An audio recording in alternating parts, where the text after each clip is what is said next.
Good morning. Welcome once again to my online class. आज का मेरा टॉपिक है ट्रांसपीरेशन और ट्रांसपीरेशन का पहला पार्ट टाइप्स ऑफ ट्रांसपीरेशन, वाष्पोत्सर्जन के प्रकार मैं आज आपको पढ़ाऊंगी। पौधे जल अवशोषित करते हैं और अवशोषित किया जाने वाला जल जो होता है वो पौधे उसका अधिकांश भाग जो होते हैं लगभग 90% तक का जो भाग है उसका उपयोग ही नहीं करते हैं। तो ये जल जो होता है वो पत्तियों से वायुमंडल में वाष्प के द्वारा छोड़ दिया जाता है, वापस छोड़ दिया जाता है। इसी को वाष्पोत्सर्जन कहा जाता है।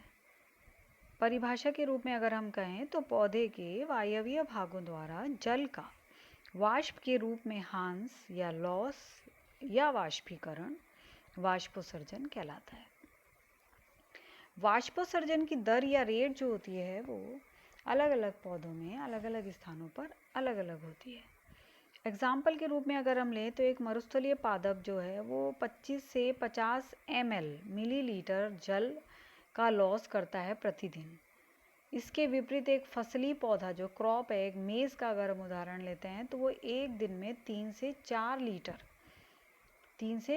लीटर जल जो है वो लॉस करता है वाष्प के रूप में, जल वाष्प के रूप में। तो हम दोनों का कंपैरिजन बहुत आसानी से देख सकते हैं। इसी प्रकार जो C4 पौधे होते हैं वो जल उपयोग की दृष्टि से 2 से 3 गुना अधिक दक्ष होते हैं C3 पौधों की अपेक्षा। वाष्पोत्सर्जन 3 प्रकार का होता है, उपचर्मी, क्यूटिक्युलर, इसे हम एपिडर्मल भी कह सकते हैं, अधिचर्मी भी कह सकते हैं। दूसरा लेंटिक्युलर और तीसरा स्टोमेटल। पहला प्रकार है क्यूटिक्युलर। क्यूटिक्युलर जो है वो क्यूटिकुलर ट्रांसपीरेशन कुल ट्रांसपीरेशन का लगभग 10 से 20% तक ही होता है। क्यूटिकल क्या होती है? एपिडर्मिस या अधिचर्म के ऊपर पाई जाने वाली मोम की एक लेयर होती है जो कि क्यूटिन की बनी होती है। ये मोम की लेयर शाकीय पौधों में बहुत ही पतली होती है और इसीलिए शाकीय पौधों में ये क्यूटिकुलर ट्रांसपीरेशन 50% तक, कुल ट्रांसपीरेशन का 50% तक हो सकता है। जो काष्ठीय पौधे होते हैं उनमें क्यूटिकल जो होती है वो मोटी होती है, तो वो ट्रांसपीरेशन वहाँ तभी संभव हो पाता है जब उसमें कुछ दरार उत्पन्न हो जाए। दूसरा प्रकार होता है लेंटिक्युलर या वातरंध्रीय। लेंटिक्युलर यानी लेंटिसेल्स के द्वारा होने वाला ट्रांसपीरेशन। चित्र में आप देख पा रहे हैं एक लेंटिसेल का डायग्राम बना हुआ है। इसमें 3 प्रकार की कोशिकाएं नीचे की तरफ आप देख रहे हैं, कॉर कैम्बियम और सेकेंडरी कॉर्टेक्स, जो कि एक बार्क या छाल जो होती है काष्ठीय पौधों में जब लेटरल सेकेंडरी ग्रोथ होती है उस दौरान ये बनते हैं। जब इसका निर्माण हो जाता है तो एपिडर्मिस ब्रोक हो जाती है, टूट जाती है, ब्रोकन हो जाती है, टूट जाती है। और जब एपिडर्मिस टूट जाती है तो जो कॉर्क की कोशिकाएं होती हैं उनके बीच में एक सुबेरिन युक्त इंटरसेलुलर स्पेस वाली कोशिकाओं का निर्माण हो जाता है जिसे कॉम्प्लीमेंट्री सेल्स कहते हैं। ये कॉम्प्लीमेंट्री सेल और टूटी हुई एपिडर्मिस ये लेंटिसेल्स बनाते हैं। तो लेंटिसेल भी एक प्रकार के रंध्र होते हैं जो कि बार्क या छाल में काष्ठीय पौधों में पाए जाते हैं।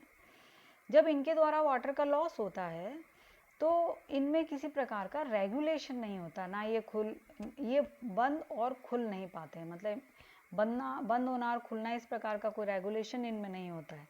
तो फॉर्चुनेटली ये जो लेंटिसेल होते हैं वो पृथ्वी पर कम ही पौधों में पाए जाते हैं, नहीं तो वाटर का लॉस बहुत ज़्यादा होता। हुबर के अनुसार केवल 0.1% टोटल वाष्पोत्सर्जन का लेंटिसेल्स के द्वारा होता है। सबसे इम्पॉर्टेंट जो है वो है रंध्रीय वाष्पोत्सर्जन। 97% तक जल का लॉस इसी वाष्पोत्सर्जन के द्वारा होता है, यानी टोटल वाष्पोत्सर्जन का जो है वो 97 तक ये हो सकता है। इस चित्र में एक टीएस दिया गया डाइकोट लीफ का और उसकी लोअर सरफेस पर आप देख रहे हैं स्टोमा दिखाई दे रहा है, एक स्टोमेटा पाया जा रहा था। स्टोमेटा की संरचना अगर हम देखते हैं तो स्टोमेटा यहाँ 2 स्थिति में आपको दिख रहे हैं, ओपन भी है, क्लोज भी है। ओपन स्टोमेटा में जो पोर है बीच में स्टोमेटा का वो बिल्कुल क्लियर दिखाई दे रहा है, और क्लोज में वो बंद हो जाता है, गार्ड सेल से घिर जाता है। तो एक पोर के चारों तरफ गार्ड सेल्स, दोनों तरफ दो गार्ड सेल मिलती हैं। ये गार्ड सेल एपिडर्मल कोशिकाओं का रूपांतरण होती हैं। गार्ड सेल के चारों तरफ एपिडर्मल कोशिकाएं मिलती हैं। जब वो और मॉडिफाई हो जाती है तो मुझे सहायक कोशिकाएं भी कहते हैं, आगे मैं आपको बताऊंगी। गार्ड सेल के अंदर अपना क्लोरोप्लास्ट है, न्यूक्लियस है, यानी सभी प्रकार के सेल कंटेंट्स जो होते हैं वो इसके अंदर पाए जाते हैं। स्टोमेटा की जो संख्या होती है उनकी स्थिति 100 से 50,000 तक हो सकती है, यानी पत्ती के ऊपर रंध्रों का जो पर स्क्वायर सेंटीमीटर संख्या जो है, एक स्क्वायर सेंटीमीटर में जो संख्या है वो 100 से 50,000 तक हो सकती है। 100 से 50,000 तक की जो संख्या होती है, सैलिसबरी ने उसे स्टोमेटल इंडेक्स का, यानी अगर परिभाषित हम इसको करें तो इकाई क्षेत्रफल के अंदर उपस्थित बाह्य त्वचीय कोशिका यानी एपिडर्मल सेल और रंध्रों की प्रतिशत संख्या की तुलना को रंध्रीय सूचकांक या रंध्रांक कहते हैं। डाइकॉट लीफ के अंदर स्टोमेटा जो होते हैं वो दोनों तरफ पाए जाते हैं, जबकि मोनोकॉट लीफ के अंदर स्टोमेटा केवल मैं वापस बोलती हूँ। डाइकॉट लीफ के अंदर स्टोमेटा केवल ज़्यादा स्टोमेटा लोअर सरफेस पे मिलते हैं और बहुत ही कम मात्रा में, नगण्य मात्रा में स्टोमेटा अपर सरफेस पे मिलते हैं, जबकि मोनोकॉट लीफ में ऊपरी और निचली यानी अपर और लोअर दोनों सरफेस पर स्टोमेटा का इक्वल डिस्ट्रीब्यूशन होता है और स्टोमेटा एक पैरेलल रोज के अंदर पाए जाते हैं। तो ये जो सूचकांक हैं वो जो एपिडर्मल सेल है, जब भी मैंने आपको कहा कि रूपांतरण है स्टोमेटा एपिडर्मल कोशिकाओं के, तो एपिडर्मल सेल और उन पे पाए जाने वाले स्टोमेटा की प्रतिशत संख्या की तुलना को हम रंध्रीय सूचकांक कहते हैं पर यूनिट एरिया में।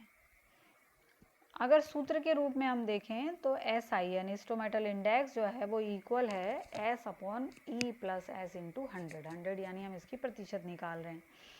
S यहाँ पर है रंध्रों की इकाई क्षेत्रफल की संख्या और E यहाँ पर है इकाई क्षेत्रफल में एपिडर्मल सेल या अधिचर्म कोशिकाओं की संख्या।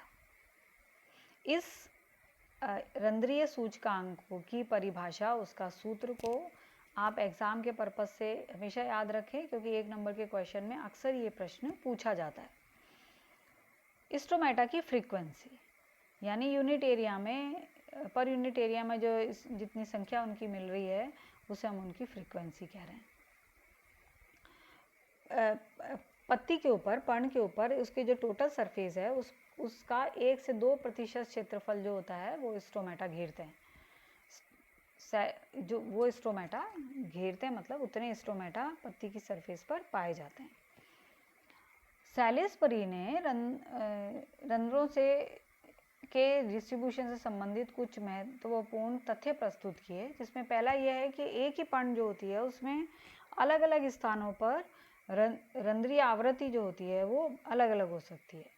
पर्ण एक तने पर लगी होती है, तो पर्ण का जो पीटियोल वाला भाग होता है वहाँ से लेके पर्ण के टिप तक अगर जाते हैं तो रंध्रों की जो फ्रीक्वेंसी है, उनकी जो संख्या होती है वो बढ़ जाती है। दूसरा, रंध्रीय आवृत्ति शाकीय पौधों की अपेक्षा झाड़ियों और वृक्षों में अधिक होती है, यानी जो हर्बेशियस प्लांट हैं उनमें रंध्र कम और श्रब और ट्रीज़ के अंदर रंध्रों की फ्रीक्वेंसी ज़्यादा होती है। तीसरा महत्वपूर्ण बात उन्होंने ये बताई कि कोई भी स्पीशीज स्पेसिफिसिटी होती है रंध्रों की डिस्ट्रीब्यूशन, रंध्रों की फ्रीक्वेंसी में, यानी जाति विशेष के लिए रंध्रीय आवृत्ति सुनिश्चित नहीं होती है। कुछ बाह्य कारण, ह्यूमिडिटी हुई जैसे कि, उसके कारण उनकी संख्या एक ही जाति में अलग अलग जगहों पर उनकी संख्या घट या बढ़ सकती है। रंध्रों का डिस्ट्रीब्यूशन 5 प्रकार का होता है पत्ती पे। ये 5 प्रकार में से पहला प्रकार है पोटैटो टाइप, जो कि डाइकॉट का एक प्रकार है, जिसमें रंध्र जो होते हैं वो पत्ती की ऊपरी सतह की अपेक्षा निचली सतह पर अधिक पाए जाते हैं। पोटैटो इसका उदाहरण है, मटर है, टमाटर है, सेम है, पत्ता गोभी है, ये सब इसके अंतर्गत आते हैं। दूसरा प्रकार है एप्पल टाइप। ये डाइकॉट का वो प्रकार है जिसमें कि रंध्र जो होते हैं वो पत्ती की केवल निचली सतह पर ही पाए जाते हैं। इस प्रकार के स्टोमेटा को हम कहते हैं अधोरंध्री यानी हाइपोस्टोमेटिक, इंग्लिश में इसे कहते हैं। इसका उदाहरण है पीपल में ये मिलता है, एप्पल जैसा कि नाम है, कनेर में, बरगद में ये पाया जाता है। ओट टाइप यानी एक बीजपत्री पौधों में ये टाइप मिलता है और इसमें पत्ती की दोनों सरफेस पर इक्वली डिस्ट्रीब्यूटेड रहते हैं स्टोमेटा। इस प्रकार के स्टोमेटा को हम उभयरंध्री या एम्फीस्टोमेटिक कहते हैं।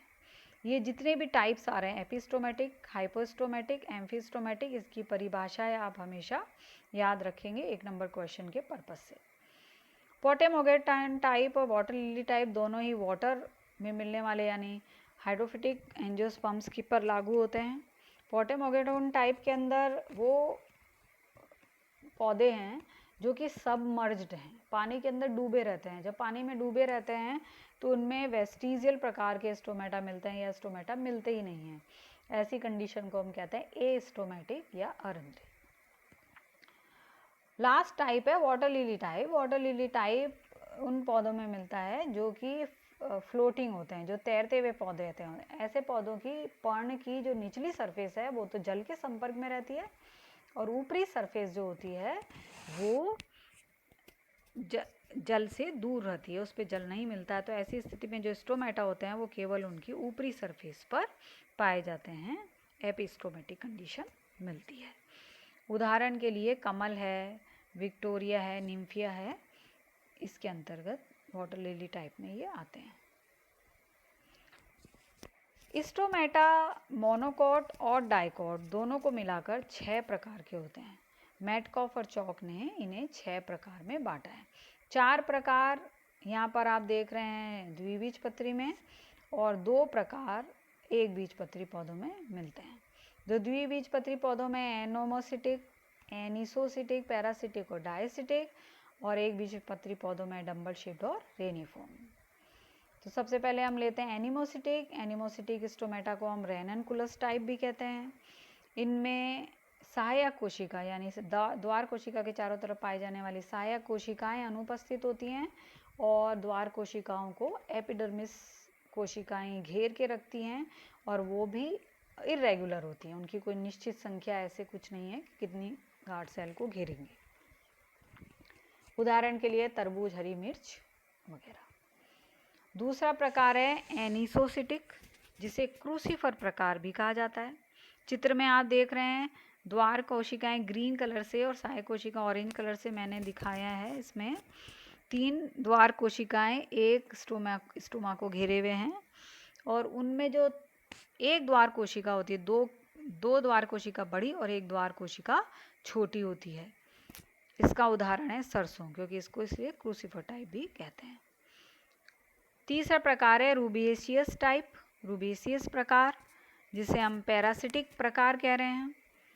चित्र में आप देख रहे हैं स्टोमेटा है और स्टोमेटा के दोनों तरफ सहायक कोशिकाएं हैं। सहायक कोशिकाओं की संख्या कितनी है? 2। और ये दोनों सहायक कोशिकाएं जो हैं वो रंध्र के लंबवत अक्ष के समानांतर होती हैं, यानी दोनों उसके पैरेलल, बिल्कुल पैरेलल पाई जाती हैं। उदाहरण में उड़द है, मूंग है, पल्सेस खासकर इसमें ये पाया जाता है। चूँकि सहायक कोशिकाएं समानांतर होती हैं इसलिए समानांतर कोशिकीय प्रकार भी इसे कहते हैं। पैरेलल सेल्ड टाइप भी इसको कहा जाता है। चौथा प्रकार है डायसिटिक टाइप। इसे क्रॉस कोशिकीय प्रकार भी कहा जाता है, यानी क्रोसीय प्रकार के, क्रॉस सेल्ड टाइप स्टोमेटा भी ये कहलाते हैं। यहाँ पर जो द्वार कोशिकाएं होती हैं वो 2 सहायक कोशिकाओं से इस प्रकार से घिरी होती हैं कि सहायक कोशिकाओं की स्थिति द्वार कोशिकाओं के समकोण पर पाई जाती है। चित्र में क्लियरली आप देख रहे हैं ये समकोण पर है, जबकि इसलिए पहले वाले में ये इसके पैरेलल थी। तो यहाँ पर ये समकोण पर मिलती हैं। तुलसी इसका उदाहरण है। डंबल शेप यानी एक बीजपत्री पौधों का ये प्रकार है। इसमें जो द्वार कोशिकाएं हैं वो डंबल आकृति की हो जाती हैं। घास में, गेहूं की पत्ती में ऊपरी और निचली सतह पर जहाँ पर कि इक्वली डिस्ट्रीब्यूशन होता है रंध्रों का, द्वार कोशिकाएं डंबल आकृति की होती हैं। और ये डंबल आकृति की द्वार कोशिकाएं दो सहायक कोशिकाओं के द्वारा घिरी हुई हैं। चित्र में आप क्लियर देख पा रहे हो। ऑरेंज जो है वो ये दो सहायक कोशिकाएं जो कि इसकी लेटरल या पार्श्व में स्थित हैं और बीच में dumbbell shape guard cell clear दिखाई दे रहे हैं। एक बीजपत्री का दूसरा प्रकार है रेनिफॉर्म प्रकार। रेनिफॉर्म प्रकार के अंदर भी जो ऊपरी और पण की जो ऊपरी और निचली सरफेस होती है उसकी अधिचर्म पर दो द्वार कोशिकाएं वृत्ताकार किडनी शेप्ड होती हैं, इसलिए इसे रेनिफॉर्म कहते हैं। रेनल यानी किडनी से संबंधित है। तो इनकी जो बाहरी सतह होती है वो पतली और आंतरिक सतह होती है वो मोटी होती है। केला, लिली में ये पाया जाता है। और सहायक कोशिकाओं की संख्या जो होती है वो निश्चित नहीं होती है, अलग अलग मिलती है। उदाहरण के लिए हम केले की बात करें तो उसमें 5 से 6 सहायक कोशिकाएं मिलती हैं। रियो की बात करते हैं तो रियो में ये इनकी संख्या 4 होती है। तो यहाँ पे जो चित्र है उसमें 4 कोशिकाएं दिखाई दे रही हैं, सहायक कोशिकाएं। तो ये रियो के स्टोमेटा हैं। तो इस प्रकार ये 6 प्रकार के स्टोमेटा हुए। और 6 प्रकार के स्टोमेटा का नाम एक बार हम फिर बोल लेते हैं। डायकॉट के अंदर एनिमोसिटिक, एनिसोसिटिक, पैरासिटिक और डायसिटिक 4 प्रकार हो गए। और 2 प्रकार जो हुए वो मोनोकॉट में हुए, डंबल शेप और रेनिफॉर्म। तो इस प्रकार ये स्टोमेटा का स्ट्रक्चर और टाइप्स, डिस्ट्रीब्यूशन, उनकी आवृत्ति, ये सब छोटे छोटे क्वेश्चन के रूप में पूछे जाते हैं। इसको आप अच्छे से पढ़िएगा। अब स्टोमेटल रेगुलेशन, जैसा कि मैंने बताया कि टोटल रेस्पिरेशन का ये 97% तक होता है। तो इनकी जो फिजियोलॉजी क्या है, किस प्रकार से द्वार कोशिकाएं बंद होती हैं, खुलती हैं, ये पूरी फिजियोलॉजी नेक्स्ट क्लास में मैं आपको पढ़ाऊंगी। Thank you.